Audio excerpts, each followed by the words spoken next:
Hello everyone. Financial market के topic की आज हमारा ये सेकंड पार्ट हम करने वाले हैं। पहले की वीडियो में हमने कंसेप्ट को किया था। अगर आपने अब तक वो वीडियो नहीं देखी है तो आप उस वीडियो को देख लीजिए और हमारे चैनल को सब्सक्राइब कर लीजिए ताकि आगे की सभी वीडियोस आपके पास टाइमली आती रहें। तो आज के हम टॉपिक में करने वाले हैं फंक्शंस ऑफ फाइनेंशियल मार्केट। देखिए, फंक्शंस में सबसे पहला जो फंक्शंस है फाइनेंशियल मार्केट का वो है एलोकेटिव फंक्शन। एलोकेटिव फंक्शन का अब मीनिंग क्या है? एलोकेशन का मतलब है कि किसी चीज को प्रॉपरली आपने एलोकेट करना है। देखिए, फाइनेंस की हमारे पास आप कह सकते हैं कि दो साइड्स होती है। एक है हमारी सप्लाई साइड और एक है हमारी, जहां पे आप कह सकते हो कि डिमांड साइड। अब सप्लाई साइड क्या होगी? सप्लाई साइड वो साइड है जहां से हमारे पास फाइनेंस आता है। अब ये देखिए, ये फाइनेंस कहाँ कहाँ से आ सकता है? फैमिलीज की जो स्मॉल सेविंग्स होती हैं उनसे, फाइनेंशियल इंस्टीट्यूशंस हो गए, बैंक्स हो गए, इंश्योरेंस कंपनीज होगी, या फिर आप कह सकते हैं जो फॉरेन इन्वेस्टर्स है। इट मीन्स ये वो सभी लोग हैं जिनसे हम लोग फाइनेंस कलेक्ट कर सकते हैं। अब ये सारा का सारा फाइनेंस जब हमारे पास कलेक्शन में होता है, या फिर आप कह सकते हैं कि फाइनेंस, ये वाला फाइनेंस ट्रांसफर होता है फाइनेंशियल मार्केट में, और यहाँ से ये फर्दर कहाँ पे जाता है? जहाँ पे फाइनेंस की डिमांड होती है। अब डिमांड साइड कौन सी हो सकती है? डिमांड साइड सबसे पहले हो सकता है बिजनेस हो गया, कोई भी इंडस्ट्री होगा, या फिर एग्रीकल्चर या गवर्नमेंट। देखिए, इन लोगों के पास फाइनेंस जो होता है वो थोड़ा सरप्लस में रहता है और इन लोगों को फाइनेंस की रिक्वायरमेंट रहती है। तो एलोकेटिव फंक्शन आप कब कहोगे? जब सप्लाई साइड से जो फाइनेंस है वो ट्रांसफर होगा कहाँ पे? डिमांड साइड में। It means transfer from the supply side to demand side will be known as allocative function. Clear? अब इस एलोकेटिव फंक्शन के कुछ आउटकम्स होंगे। अब आउटकम्स का मतलब कि अगर ये फाइनेंशियल मार्केट के थ्रू हम लोग ये पूरा फंक्शन परफॉर्म कर रहे हैं तो इसके क्या आउटकम्स होंगे? सबसे पहली बात, जो हमारे पास रेट ऑफ रिटर्न होगा,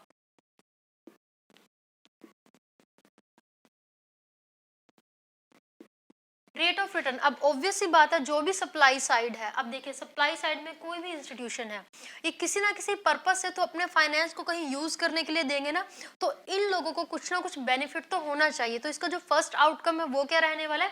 सप्लाई साइड का जो भी इन्वेस्टर है या फिर सप्लाई साइड का जो भी होल्डर है, उस पर्सन का जो रेट ऑफ रिटर्न है, रेट ऑफ रिटर्न कि अपने जो फाइनेंस है, जो सरप्लस फाइनेंस है, उसको कहीं इन्वेस्ट करने के बदले उसको क्या रिटर्न्स मिलने वाले हैं, वो जो रिटर्न्स है वो क्या हो जाएंगे? हायर। इट मीन्स कि अगर ये अपना सरप्लस अमाउंट अपने पास ना रख के उसको उस प्रोसेस में, या फिर आप कह सकते हैं कि उस प्रोजेक्ट में इन्वेस्ट कर दे जहां पे फाइनेंस की रिक्वायरमेंट है, तो इन रिटर्न उनको कुछ ना कुछ मिलेगा। सेकंड, आपके पास क्या आउटकम आने वाला है इसका? हमारे जो स्केयर रिसोर्सेज होते हैं, हमारे जो स्केयर रिसोर्सेज मीन्स कि जिन रिसोर्सेज की हमारे पास अधिकता नहीं है, जो ऑलरेडी ऐसी पोजीशन में है कि जिनका हमें यूज बहुत ही ध्यान से करना है। तो अब फाइनेंस एक बहुत ही स्केयर रिसोर्सेज आप कह सकते हैं, क्योंकि फाइनेंस अगर ढंग से यूज ना किया जाए तो this will be a wastage of money. Got it? अब जो स्केयर रिसोर्सेज है वो क्या है हमारा यहाँ पे? फाइनेंस। अगर हम स्केयर रिसोर्सेज को अच्छे से यूटिलाइज नहीं करेंगे, अब ये पूरी फाइनेंशियल मार्केट बनी ही इसलिए है ताकि आप इस स्केयर रिसोर्सेज का फुली यूटिलाइजेशन कर सके।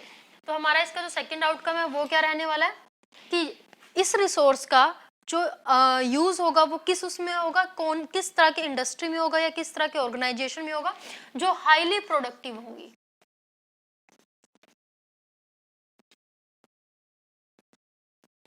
देखिए, ये दो इसके आउटकम रहने वाले हैं। तो फर्स्ट हमारा फंक्शन हुआ एलोकेटिव फंक्शन। सेकंड फंक्शन है हमारा mobilisation of saving and channelisation into more productive use. ये इसी से ही रिलेटेड है। मोबिलाइजेशन का मतलब है कि जहां पे पैसा एक्सेस में है वहां से उसको चैनलाइज करना, वहां से उसको ट्रांसफर करना, कहां पे? जहां पे रिक्वायरमेंट है। देखिए, अब जो सप्लाई साइड है वहां पैसा एक्सेस में है, या फिर आप कह सकते हो वहां पे पैसा थोड़ा सरप्लस में है और उनके पास इतनी इन्वेस्टमेंट अपॉर्चुनिटी या प्रोडक्टिव इन्वेस्टमेंट अपॉर्चुनिटी नहीं है ज्यादातर। अब देखिए, अगर हम इसमें छोटा सा एग्जांपल लेके चलते हैं, फैमिली है तो फैमिली अपनी सेविंग्स को इकट्ठा करके ज्यादा से ज्यादा आप कहाँ इन्वेस्ट कर सकती है? बैंक्स में। अब बैंक्स से वो पैसा कहाँ जाएगा? फाइनेंशियल मार्केट में। और फाइनेंशियल मार्केट से वो पैसा कहाँ पे यूज हो सकता है? कि जो हमारे बिजनेस है, इंडस्ट्री है, एग्रीकल्चर है, या फिर जो गवर्नमेंट इंस्टीट्यूशन है, उनके द्वारा वो और प्रोडक्टिव वर्क के लिए यूज किया जाएगा। नेक्स्ट फंक्शन हमारा रहता है फैसिलिटेट प्राइस डिस्कवरी। अब ये प्राइस डिस्कवरी का क्या किस कंटेक्स्ट में हम लोग बात करें, देखिए हमने जब इसका फर्स्ट पार्ट किया था तब हमने बात की थी कि यहाँ पे हम लोग फाइनेंशियल एसेट्स की बात करते हैं, और फाइनेंशियल एसेट्स में क्या होते हैं, वो सभी इंस्ट्रूमेंट्स जिनमें हम फाइनेंशियल मार्केट में डील करते हैं। अब देखिए इसमें हमारे पास शेयर, बॉन्ड्स, डिबेंचर, इन सब चीज़ों को हमने इंक्लूड किया था। अब आपको पता है कि जब भी हम किसी भी कमोडिटी का, या फिर आप कह सकते हो कि किसी भी अगर हम इंस्ट्रूमेंट के अगर हम प्राइस की बात करते हैं तो वो ऑलवेज डिपेंड करता है डिमांड और सप्लाई पे। अब देखिए प्राइस डिटर्मिनेशन की या प्राइस डिस्कवरी की बात है, चाहे वो कमोडिटी का प्राइस है या इंस्ट्रूमेंट का प्राइस है, that will be depend upon the demand and supply. और देखिए यही हम क्या कर रहे हैं, फाइनेंशियल मार्केट के पूरे फंक्शन में हम लोग डिमांड और सप्लाई साइड के अकॉर्डिंग क्या कर सकते हैं, इजिली प्राइजेस को डिसाइड कर सकते हैं। तो अब इसमें हेल्पफुल कौन कर रहा है, financial market. Next one is our reducing the cost of transaction. देखिए ट्रांजेक्शन की कॉस्ट कैसे रिड्यूस होगी, जब भी हम लोग फाइनेंशियल मार्केट में इन्वेस्टमेंट डिसीजन लेते हैं, या फिर आप कह सकते हो कि हमें कोई भी डिसीजन लेना होता है, उसके लिए हमें सबसे पहले क्या रिक्वायर्ड होती है, कुछ इंफॉर्मेशन रिक्वायर्ड होती है।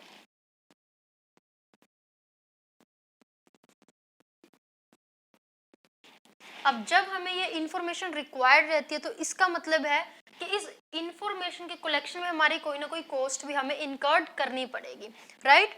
बट फाइनेंशियल मार्केट में डिसीजन मेकिंग से रिलेटेड जितने भी आपको इंफॉर्मेशन रिक्वायर्ड है वो एक वन प्लेस पे अवेलेबल हो जाएगी। अब देखिए ये इंफॉर्मेशन क्यों चाहिए, क्योंकि हम यहाँ सिक्योरिटीज में डील कर रहे हैं, उन सिक्योरिटीज की हमें सेल भी करनी है, परचेज भी करनी है। सेल परचेज के डिसीजन के लिए क्या चाहिए, हमें इंफॉर्मेशन चाहिए। अगर हमारे पास सही इंफॉर्मेशन नहीं है तो हम सही डिसीजन भी नहीं ले पाएंगे। तो डिसीजन लेने के लिए हमें इंफॉर्मेशन रिक्वायर्ड है, और अगर उस इंफॉर्मेशन को एक्वायर करने के लिए हमें डिफरेंट सोर्सेज का यूज करना पड़ रहा है तो हमारी कॉस्ट क्या होगी, बढ़ जाएगी। बट अगर हमारे पास वो इंफॉर्मेशन एक सॉर्टेड मैनर में ऑलरेडी अवेलेबल है, जो कि हमारी फाइनेंशियल मार्केट में होती है, तो आपकी जो ट्रांजेक्शन कॉस्ट है वो क्या हो जाएगी, वो रिड्यूस हो जाएगी। तो ये हमारे फाइनेंशियल मार्केट के फंक्शंस थे, जिसमें हमने सबसे पहले पढ़ा है कि ये हमारा बेसिकली काम क्या करता है, एलोकेटिव फंक्शन का। अगर आपके पास इस तरह का क्वेश्चन भी किसी भी एग्जाम में आता है कि एलोकेटिव फंक्शन क्यों बोलते हैं, तो आप डायरेक्टली इसको लिंकअप कर सकते हैं, क्योंकि यहाँ पे क्या होता है, फाइनेंस की सप्लाई साइड से ट्रांसफर होती है डिमांड साइड में, इसी वजह से हम इसको क्या बोलते हैं, एलोकेटिव फंक्शन बोलते हैं। सेकंड हमारे पास है इसमें मोबिलाइजेशन होता है। मोबिलाइजेशन से बेनिफिट क्या है कि जो हाईली प्रोडक्टिव जो भी प्रोजेक्ट्स हैं, या फिर हाईली प्रोडक्टिव जो आप कह सकते हैं इन्वेस्टमेंट अपॉर्चुनिटी है, उन इन्वेस्टमेंट अपॉर्चुनिटी में हम लोग अपनी सेविंग्स को यूज कर सकते हैं। नेक्स्ट हमारे पास था जो ये फैसिलिटेट करता है प्राइस डिस्कवरी को। अब ऑब्वियस सी बात है, प्राइस जो है वो डिपेंड किस पे करेगा, हमारा जो डिमांड और सप्लाई होगी। जितनी डिमांड ज़्यादा होगी और सप्लाई अगर उसके अकॉर्डिंग है, कम है या ज़्यादा है, अकॉर्डिंग ही सिक्योरिटीज़ के प्राइजेस डिसाइड होंगे। और नेक्स्ट हमारे पास जो लास्ट वन है वो क्या है, रिड्यूसिंग द ट्रांजेक्शन कॉस्ट। अब इट मीन्स कि कॉस्ट किस बात के ऊपर डिपेंड करेगी कि आपको डिसीजन लेने के लिए इंफॉर्मेशन कहीं और से अगर एक्वायर करनी पड़ रही है तो उसके लिए आपको अलग कॉस्ट बियर करने की रिक्वायरमेंट नहीं है, क्योंकि सारी की सारी इंफॉर्मेशन आपके पास एक ही प्लेस पे अवेलेबल हो जाएगी। आज के हमारे वीडियो में हमने फाइनेंशियल मार्केट के फंक्शंस को किया। अब हम नेक्स्ट वीडियो में इसके टाइप्स को करेंगे। अगर आप हमारे चैनल पे नए हैं तो आप हमारे चैनल को सब्सक्राइब कर लीजिए और बेल आइकन को प्रेस करना मत भूलिएगा। अब देखिए इन वीडियोस को बनाने का हमारा एक ही मोटिव है कि जिन स्टूडेंट्स ने लॉकडाउन में या फिर कॉम्पिटेटिव एग्जाम्स के लिए या कॉमर्स के कंसेप्ट की क्लियरिटी करना चाहते हैं, उन स्टूडेंट्स के लिए ये वीडियोस हम स्पेशली बना रहे हैं कि इन वीडियो से आप अपने कंसेप्ट को ईजिली क्लियर कर सकते हैं।